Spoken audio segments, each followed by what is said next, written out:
dealing with how a person feel about something versus facts.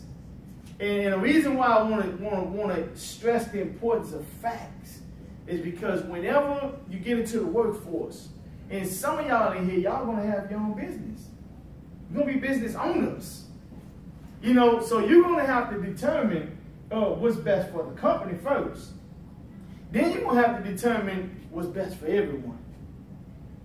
What's best for everyone. Because sometimes I've seen where, and that's the last one, that's good faith bargaining. But I've seen where companies, they're doing what's best for the company, but what's not best. Very seldom when I see a company do something that's best for the employees and not for the company. But more often I'll see people do something that's best for the company, and the employees get the short end of the stick. So business owners, how many of y'all have your own business right now? Anybody here right now have your own business? How many people got your, yeah, you got yours? Okay, how many other people in here right now got their eyes on their business? They already know where they're going to be. They already know what business they're going to open up. Anybody else? Okay. So, okay, and that's good. So this is very, very, very important. The next one we're talking about is rights of employees. Do employees have rights? Well, let me do it this way. Let me see the hands of the people in here right now that feel like employees don't have no rights because you signed up for this job and your only right is to clock in, do the job, and go home. I think it depends on the job, though. It depends on the job. Explain that to me. Help me out with that one. Well, a lot of companies, their values are different. And so it depends on the values of the company. Values of the company? Yeah. Like some companies are more just like, yeah, some don't technically have any rights. They make it seem like they don't have any, but no matter what, employees do have rights to a certain extent. Okay. Anybody else? Do employees have rights? Yes. Yeah. Help me out. Why you say that?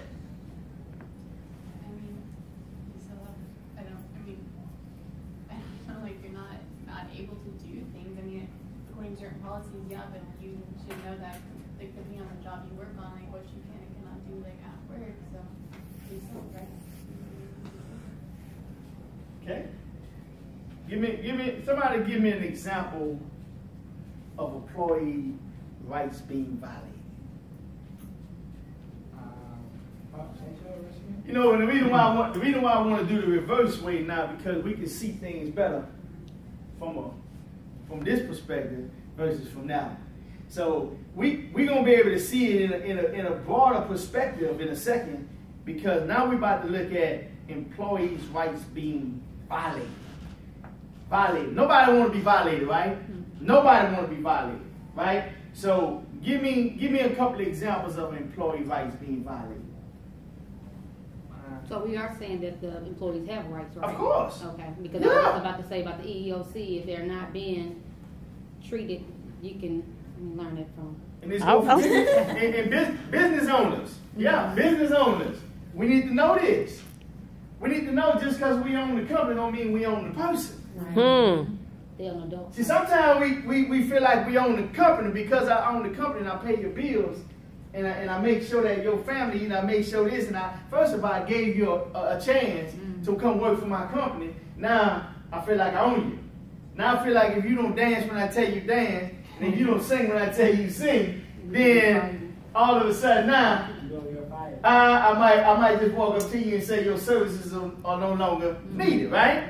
So, yeah, of course, we have rights. And it's amazing that you say that. I mean to cut you off, but I have a perfect example. I always have examples. There you go. That's why I want some examples. I'm gonna come back to you. Hold on. Actually, I just got hired for a position. I got hired for a position on the spot. And I went in for a third key holder.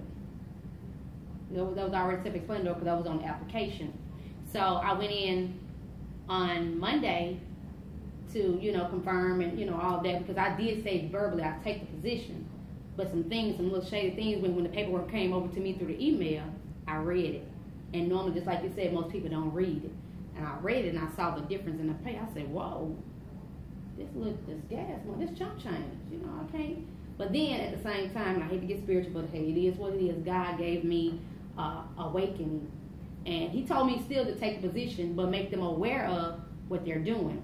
So I go in and I said, ma'am, you know, I did the paperwork, but I have questionings about the transition. She said, the transition? I said, yeah, it's been a transition in the position. I said, third key holder, what I was interviewed for, pay $9 an hour.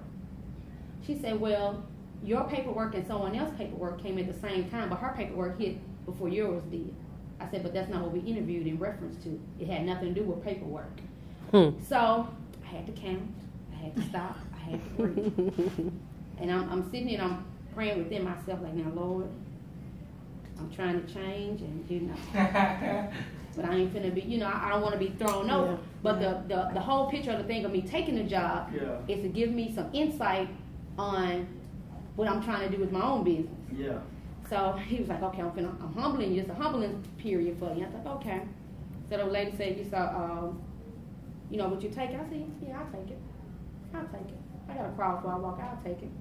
So she printed out my paperwork and she saw my schedule. She said, oh, we ain't gonna be able to do this here. I said, well, I just did this for you. You can't do this for me because I already explained to you that I'm in school. Nothing's gonna come before school and I need to follow this schedule. Okay, well, we can work something out. We'll put you down for just for the weekend. So I'm like, oh, Lord, this is my button. But anyway, to make a long story short, I felt violated because, and nothing against, because I love my people. Because I felt like because the other person was the color she was, that's the reason why they gave her the position. But at the same time, my inner self told me they're going to have you for backup, just in case that person don't give what they're looking for. See, she saw the qualities in just interviewing and talking to me, and and I told her I was a business owner. And I didn't tell her I was using that to, you know, help my business, but I am. And to get me some clients. And I just felt like I was violated because of my color of my skin. That's a good point. You know, she brought out a few good points. In business owners, be careful with this one. That you don't get discriminated against. You know, when you're in a position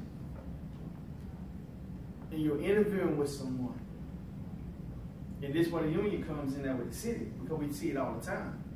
We see people that get hired for one thing, and then the pay don't match what they were hired for. So what happens is you put yourself in a situation where you can be sued. Honestly. You know, and the union, what we do right now, what we're doing right now is making sure that everyone is equally paid.